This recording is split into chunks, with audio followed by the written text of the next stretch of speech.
Hello everyone. Today we are going to discuss Compton's effect. So basically this Compton effect, that is direct evidence for the particle nature of light. So if we will consider light as a particle, only then we can explain this Compton effect. And according to Compton effect, when a monochromatic beam of X-rays of a particular wavelength lambda is allowed to incident on a scattering material, then the scattered beam contains radiations of longer wavelength in addition to radiations of same wavelength as the incident light. Means this particular scattered radiation is having a longer wavelength as compared to the incident one, and that particular difference in their wavelength is known as Compton shift, and this particular effect is known as Compton effect. Now, in order to describe or in order to find that change in shift, Compton made some assumption. The first assumption which was made by Compton is, since these are X-rays or gamma rays, so X-rays and gamma rays, since they are a very short wavelength, so their energy will be very high. So you have a highly energetic beam of X-rays, and that energy is much greater than the energy of electrons which are present in this material. It means, with respect to the energy of these photons, the electrons of this target material, they are assumed to be at rest. So the momentum of these electrons is zero. They are at rest with respect to these photons. And the second assumption which was made by Compton, that was the collision between these photons and photons of X-rays and electrons are perfectly elastic.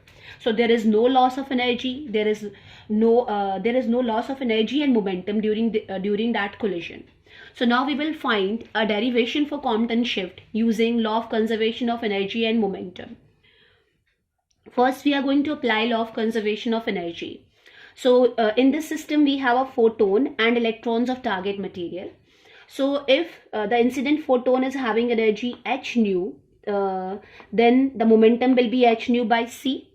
So according to law of conservation of energy, before the interaction, before the collision between photon and electron, the energy is h nu for photon, and since the kinetic energy of electron is zero, so that electron is also only having rest mass energy. So before the interaction, before the collision, this one is the energy of this entire system, h nu plus m naught c square. Now after the collision, you are getting a scattered photon with energy h nu dash. So that is the energy of scattered photon. And the electrons which were assumed to be at rest, they will gain some energy and they will start moving along a particular direction. So if m is the relativistic mass of this electron, then the total energy will be mc square. So this equation number 1, that represent law of conservation of energy. This part represent the energy before collision and this represent the energy after collision. Now we are going to apply law of conservation of momentum for this entire system. Now since the scattered photon that makes certain angle with the direction of incidence of light, and this required electron that is also making certain angle, so we are going to resolve this momentum into two components, horizontal and vertical component. So momentum along x-axis, since you have this photon with energy h nu, so momentum will be energy upon c, so h nu by c, that is the momentum of this photon. So this particular part is for photon, and since electron that was assumed to be at rest, so this particular part is for electron. So this entire term, that is a momentum along x-axis before collision. Now after collision, h nu dash by c is the momentum, and since this photon is inclined at phi, so it is having two components. One is horizontal component, and this is the value of that momentum of horizontal component, and the vertical component with this value h nu dash by c sine phi.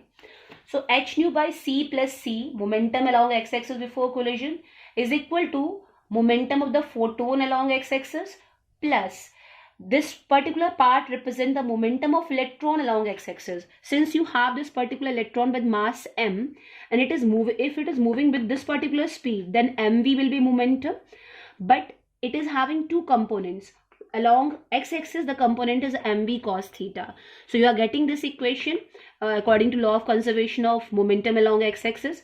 From here you can find the value of mv cos theta as h by c and u minus nu dash cos phi. Now we are going to apply this law of conservation of momentum along y-axis. Since before the collision there is no momentum along y-axis, so for photon as well as for electron, these two parts are 0.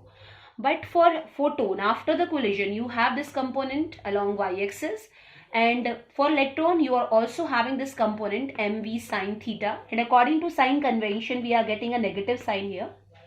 We will find the value of mv sine theta from this law of conservation of momentum.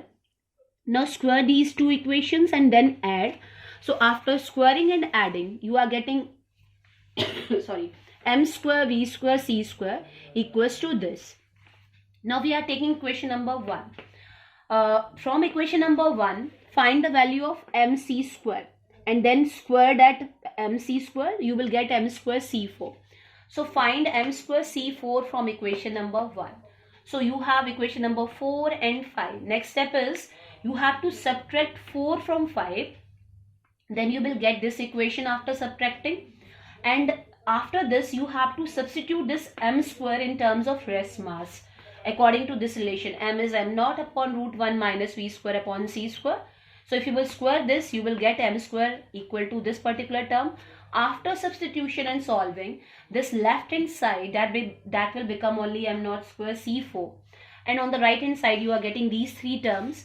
Now this will get cancelled with this one and only two terms will survive.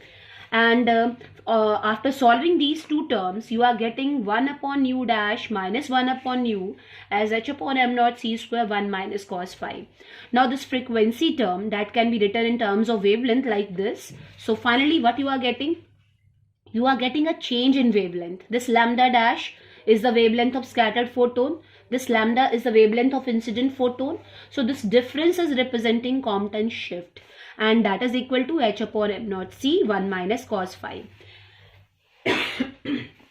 As you can see here, h is constant, m naught is constant, c is constant. This Compton shift is depending only upon one factor, and that factor is angle of scattering of this photon. It means that Compton shift is totally independent of the energy, the wavelength of incident photon. It only depends upon this angle of scattering. For example, if this angle of scattering is 0, if this is 0, then Compton shift will be equal to 0 because cos 0 is equal to 1, so delta lambda 0. If phi is equal to 9, the meaning of this particular relation is that along the direction of incidence, you are not going to get modified radiation. You will get the radiation of same wavelength. If phi is equal to 90 degree, then Compton shift is 0.0242 angstrom. And if phi is 180 degree, then Compton shift is having this value, which is the maximum possible Compton shift for any X-rays or gamma rays of any particular wavelength. Means whatever the wavelength of incident light, the minimum possible Compton shift is 0, and that will be along direction of incidence of light, and the maximum possible shift that will be obtained when phi will be 180 degree, and that maximum shift is only 0.0484 angstrom. You can also find the kinetic energy of this electron. So that kinetic energy will be equal to difference of energy between incident photon and a scattered photon. So h nu is the energy of incident photon and h nu dash is the energy of scattered photon. If you will substitute the value of frequency in terms of wavelength, then kinetic energy of electron, that will be given by this particular relationship. So this is our Compton's effect.